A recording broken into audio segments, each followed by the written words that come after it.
First இந்த வீடியோவில் உங்கள் பர்சன் உங்ககிட்ட என்ன சொல்ல வராங்க அப்படின்றத பார்க்க போகிறோம். அதோட நீங்கள் மேனிஃபெஸ்டேஷன் பண்ணுறீங்கன்னா மூணாலஜி படி அது எப்படி ஒர்க் ஆகுது அப்படின்றது நம்ம தெரிஞ்சுக்க போகிறோம். ஓகே, அதாவது நீங்கள் கரெக்டான மெத்தடில் தான் மேனிஃபெஸ்டேஷன் பண்ணுறீங்களா, அதை ஒழுங்காக கண்டினியூ பண்ணுறீங்களா, ப்ராப்பராக அது ஒர்க் ஆகுதா, அந்த ப்ராசஸ் ஆகிட்டுருக்கா அப்படின்றத நம்ம மூணாலஜி வச்சு பார்க்கலாம். ஓகேவா? இப்போ உங்கள் பர்சன் உங்ககிட்ட என்ன சொல்ல வராங்கன்னு பார்ப்போம். இப்போ உங்கள் பர்சனுடைய கரண்ட் ஃபீலிங்ஸ் எப்படி இருக்குன்னு பார்க்கலாம். ஓகே, உங்கள் பர்சனுடைய நேமை 3 டைம் சொல்லிக்கோங்க.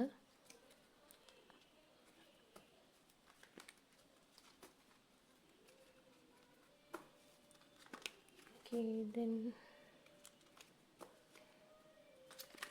பர்சன்ஸ் கரண்ட் ஃபீலிங்ஸ், உங்களை பற்றி அவங்க என்ன நினச்சிட்ருக்குறாங்க அப்படின்றத பார்ப்போம். ஓகே, இப்போ உங்களை பற்றி உங்கள் பர்சன் என்ன திங்க் பண்ணிகிட்ருக்குறாங்க அப்படின்னு பார்க்குறப்போ, உங்கள் பர்சனுக்கு ஒரு ஸ்ட்ரென்த் இல்லாத ஒரு நிலையில் தான் இருக்காங்க. இப்போ உங்ககிட்ட ஏதாவது அவங்க கம்யூனிகேட் பண்ணணும்னு நினச்சா, நீங்கள் ஏதாவது ஒரு விஷயம் சொல்லி அவங்கள ஹர்ட் பண்ணிடுவீங்க அப்படின்ற தாட் இருக்குது. அதனாலே அவங்க மனசில் இருக்கிறத எதையுமே ஓப்பன் பண்ணி உங்ககிட்ட தைரியமாக பேச பயப்படுறாங்க. உங்ககிட்ட சில ரீசன் அவங்க சொல்கிறக்காக, இந்த ரீசனுக்காக தான் நான் பேசாமல் இருக்கிறேன், எனக்கு இந்த பிரச்சனை தான், பர்சனலாக நான் சில இஷ்யூஸ் ஃபேஸ் பண்ணிகிட்டு இருக்கேன், இதெல்லாம் உங்ககிட்ட சொல்லணும்னு ஆசை, பட் என்னால் சொல்ல முடியலை. ஏன்னா அந்தளவுக்கு எனக்கு தைரியம் கிடையாது, உன் மேலே பயம்தான் இருக்குது. நீ ஏதாவது வார்த்தையை சொல்லி என்னைய ஹர்ட் பண்ணிட்டேன்னா, இந்த மாதிரி மைண்ட் செட் உங்கள் பர்சனுக்கு இருக்குது.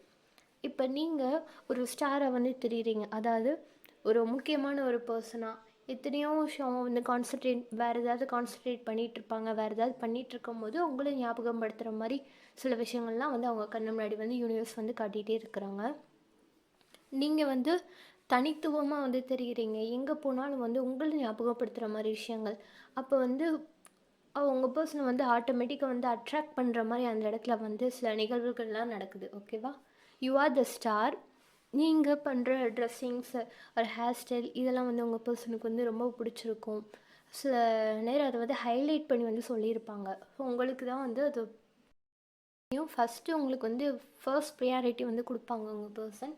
ஸோ இதெல்லாம் அவங்க நினச்சி பார்க்குறாங்க. முன்னே இந்த மாதிரியெல்லாம் இருந்தோமே, இப்போ அந்த மாதிரி ஒரு ட்ரெஸ்ஸோ அந்த மாதிரி ஒரு கலரோ ஏதோ சம்திங் பார்க்கும்போது உங்களோட ஞாபகங்கள் வருது. அண்ட் நீங்கள் தைரியமாக உங்களோட ஒர்க்கில் நீங்கள் கரெக்டாக இருக்கிறீங்க அப்படின்றனால உங்கள் பர்சன் நானும் அந்த மாதிரி இருக்க போகிறேன், நானும் பெருசாக எதையும் கண்டுக்காமல் இருக்க போகிறேன் அப்படி தான் ஸ்டில் நினைக்கிறாங்க. ஆனால் அவங்களால முடியலை. அவங்க ஒரு இடத்துல தடுமாற்றத்தை ஃபேஸ் பண்ணுறாங்க. பழைய மெமரிஸ் இதெல்லாமே அவங்க நினச்சி பார்க்குறாங்க. ஸோ நினைக்கும் போது அவங்களுக்கு சந்தோஷம் கிடைக்குது.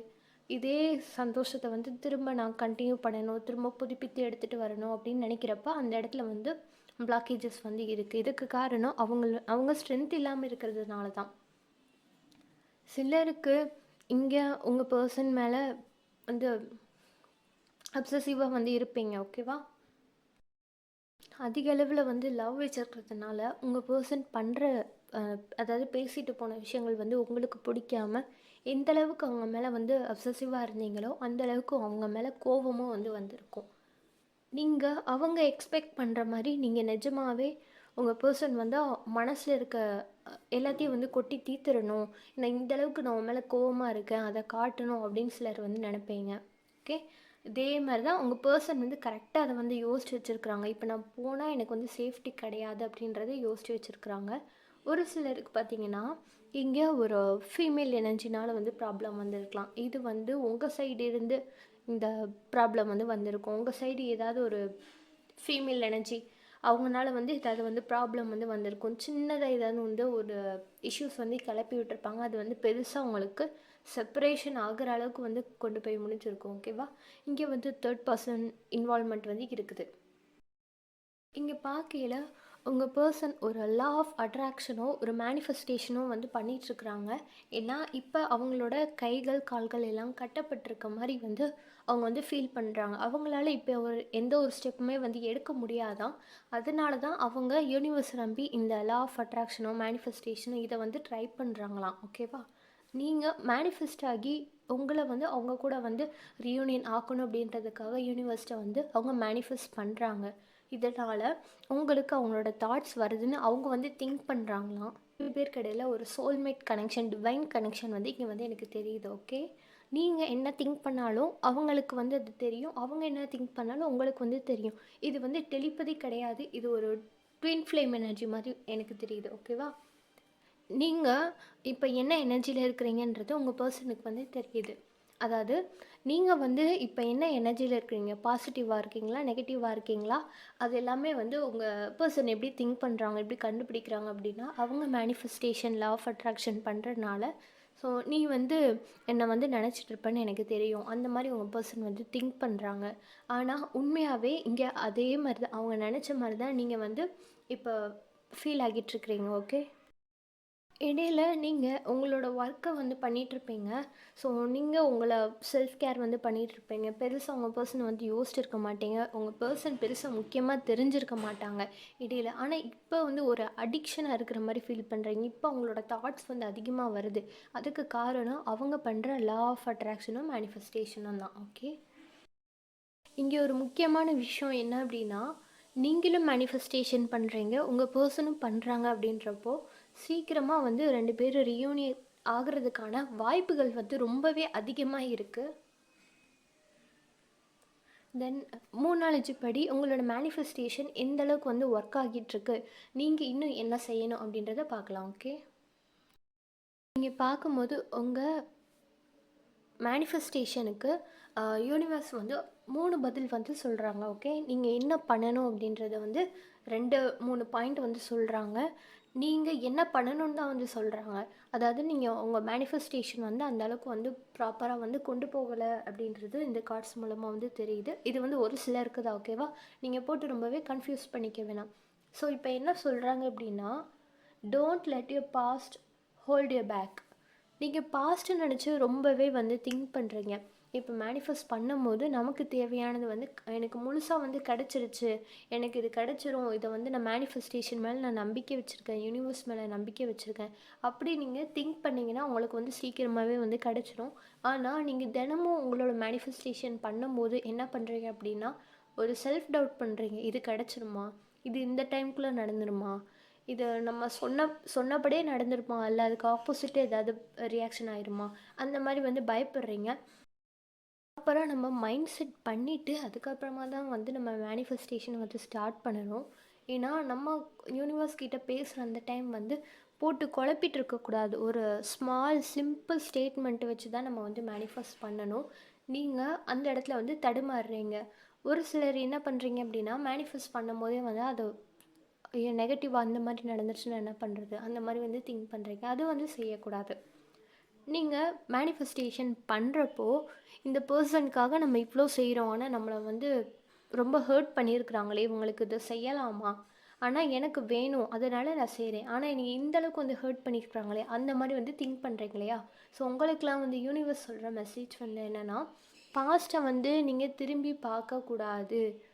அங்கே இருக்க பாசிட்டிவாக மட்டும் பார்க்கணும். பாஸ்ட்டில் இருக்க பாசிட்டிவாக மட்டும் பார்க்கணும், நெகட்டிவாக பார்க்கக்கூடாதுன்றது சொல்கிறாங்க. Okay, and then have faith in your dreams. உங்களோட கனவுகளில் வந்து நம்பிக்கை வைங்க. ஓகேவா? Confidence is a key to success. உங்களுக்கு புரிஞ்சிருக்கிறோன்னு நம்புகிறேன். கான்ஃபிடென்ட் இருக்கணும், இந்த விஷயம் நான் எனக்கு கிடச்சிரும் அப்படின்னு மேனிஃபெஸ்டேஷன் பண்ணுறதுல ரொம்ப முக்கியமானது இந்த கான்ஃபிடென்ஸும் ஃபெய்த்தும் தான். ஸோ இது இல்லைன்னா அது வந்து இன்கம்ப்ளீட்டாக தான் இருக்கும், சீக்கிரமாக உங்கள்கிட்ட மேனிஃபெஸ்ட் பண்ணி வராது. நீங்கள் நினச்சிட்டே இருக்க வேண்டியதான் எனக்கு வந்து கிடச்சிரும்ன்ட்டு. ப்ராப்பராக அதை வந்து மேனிஃபெஸ்ட் பண்ணி கொண்டு போகணும். Okay, then a fairy climax approaches communication is a key. உங்களுக்குன்னு ஒரு சில ஏஞ்சல்ஸ் வந்து இருப்பாங்க. ஓகேவா? ஒவ்வொருத்தருக்கும் தனிப்பட்ட ஏஞ்சல்ஸ் இல்லைன்னா நீங்கள் உங்களுக்கு வந்து தெரியும் இல்லையா, 333 555 இந்த மாதிரி ஒரு ஏஞ்சல் நம்ம வந்து செட் பண்ணியிருப்பீங்க. ஒரு ஏஞ்சல்ஸோட கைடன்ஸை வந்து இருப்பீங்க.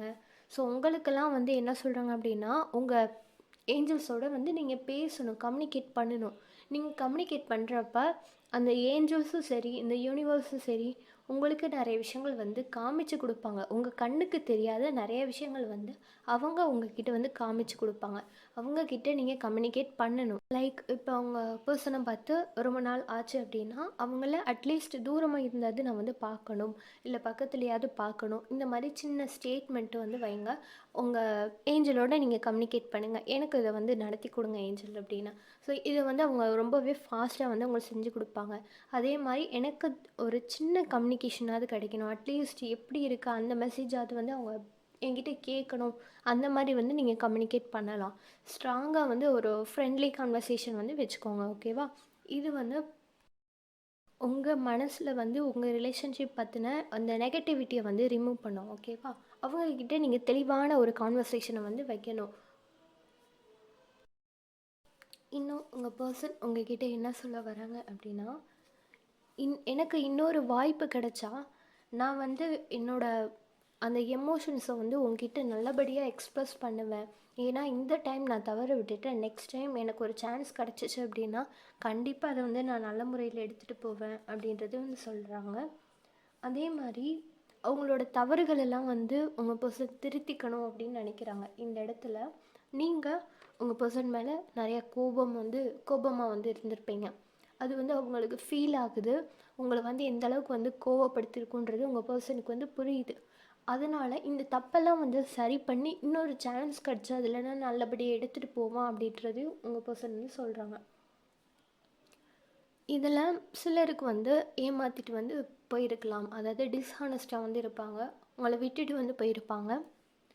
சிலர் வந்து 2 பேருமே வந்து நல்லா தான் பேசிகிட்டு இருந்திருப்பீங்க. ஆனால் ஏதோ ஒரு பொய் வந்து அவங்க சொல்லியிருப்பாங்க. அந்த ஒரு பொய் வந்து எப்படி சொல்ல, உங்கள் ரிலேஷன்ஷிப்பே வந்து ரொம்ப ஹர்ட் பண்ணி பிரிச்சிருக்கும். செப்பரேட் ஆகிருப்பீங்க. இப்போ அந்த பொய்யை சொன்னதுக்காக உங்கள் பர்சன் ரொம்பவே வருந்துறாங்க. அது உங்கள் செப்பரேஷன் அளவுக்கு வந்து கொண்டு போகும் அப்படின்றது வந்து அவங்க எக்ஸ்பெக்ட் பண்ணலையா. ஆனால் இது வந்து நடந்துருச்சு. அது வந்து அவங்க ரொம்பவே வந்து ஹர்ட் பண்ணிகிட்ருக்குது. ரொம்ப ரெக்ரெட் பண்ணுறாங்க. ஓகே, நீங்கள் செல்ஃப் கேர் பண்ணுறதும் உங்கள் பர்சனுக்கு நல்லாவே தெரியுது. அண்ட் இந்த ரிலேஷன்ஷிப்பில் மெயினாக ஈக்குவல் கிவ் அண்ட் டேக் இல்லை. அதனால தான் வந்து பிரச்சனைங்க. நீங்கள் எதிர்பார்த்ததை அவங்க செய்யாமல் இருந்திருப்பாங்க. அப்படி இல்லைன்னா அவங்க எதிர்பார்த்ததை நீங்கள் செய்யாமல் இருந்திருப்பீங்க. செகண்ட் சான்ஸில் ஈக்குவல் கிவ் அண்ட் டேக் இருக்கணும்னு உங்கள் பர்சன் வந்து எதிர்பார்க்குறாங்க. அதே மாதிரி உங்கள் பக்கம் நீங்கள் எந்த அளவுக்கு காயப்பட்டிருக்கீங்கன்றது உங்கள் பர்சனுக்கு மிரர் மாதிரி ரொம்பவே நல்லாவே தெரியுது. நீங்கள் எதுவுமே ஃபீல் பண்ண வேணாம். அவங்களுக்கு அது புரியுது. சிலர் புரிஞ்சுமே அதை வந்து வெளிக்காட்டாமல் இருக்கிறாங்க. தென் நீங்கள் செல்ஃப் கேர் பண்ணுறீங்க. அதாவது உங்கள் பர்சனை வந்து சேஸ் பண்ணலை இல்லையா, அதனால் அவங்கள நீங்கள் வந்து கேர் பண்ணிக்க மாட்டீங்க, அவங்கள பற்றி எதுவுமே யோசிக்க மாட்டீங்க அப்படின்னு உங்கள் பர்சன் திங்க் பண்ணிட்டு தான் இந்த லா ஆஃப் அட்ராக்ஷனும் மேனிஃபெஸ்டேஷனும் வந்து பண்ணிகிட்ருக்குறாங்க. ஆனால் அவங்களுக்கு ஃப்யூச்சரில் நீங்கள் வேணும் அப்படின்றது ரொம்பவே ஸ்ட்ராங்காக தெரியுது. இங்கே எனர்ஜி வைஸ் பார்க்கும்போது சிலர் ஃப்ரெண்ட்ஸாக இருக்கலாம், சிலர் வந்து கூட ஒர்க் பண்ணுறவங்களா இருக்கலாம், அப்படி இல்லாட்டி பார்ட்னராக வந்து இருக்கலாம். ஓகேவா? ஃப்யூச்சரில் வந்து ஏதோ ஒரு தான் வந்து நீங்கள் இருக்கணும், கூட இருக்கணும்னு வந்து அவங்க வந்து திங்க் பண்ணுறாங்க. திரும்ப இந்த ரியூனியன் வந்து நடக்குமா அப்படின்னு வந்து எதிர்பார்க்குறாங்க. அதை எதிர்பார்த்து தான் வந்து உங்களை மாதிரி அவங்களும் சில டெக்னிக்ஸ்லாம் வந்து பண்ணிகிட்ருக்குறாங்க. இதான் உங்கள் பர்சன் உங்ககிட்ட சொல்ல வர விஷயம். ஓகே, ஆனால் இந்த டெக்னிக்ஸ் எல்லாம் பண்ணுறதுக்கு முன்னாடி அவங்களுக்கு ஏதோ ஒரு நம்பிக்கை, நம்ம எந்த மூலையில் இருந்தாலும் வந்து ஒன்று சேர்ந்துருவோம் அப்படின்ற நம்பிக்கை உங்களுக்கும் இருக்குது, அவங்களுக்கும் இருக்குது. இங்கே உங்கள் பர்சனால் எதுவுமே செய்ய முடியாமல் பிரிஞ்சிருக்கிறாங்க. அதாவது தேர்ட் பர்சன் இன்வால்வ்மெண்ட் நடந்து இது வந்து உங்கள் 2 பேர்த்து வந்து பிரித்து வச்சுருப்பாங்க இல்லையா, அவங்களுக்கான ரீடிங். வீடியோவில் உங்களுக்கு ரெசனேட் ஆன பார்ட்டு மட்டும் எடுத்துகிட்டு மற்றதை விட்டுடலாம். அண்ட் இது ஒரு ஜென்ரல் ரீடிங். உங்களுக்கு பர்சனல் ரீடிங் ஏதாவது வேணும் அப்படின்னா டிஸ்கிரிப்ஷனில் இருக்க மெயிலில் வந்து எனக்கு காண்டாக்ட் பண்ணுங்கள். இந்த வீடியோ ரெசனேட் ஆகுறவங்க தேங்க்யூ யூனிவர்ஸ்ன்னு கமெண்ட் பண்ணுங்கள்.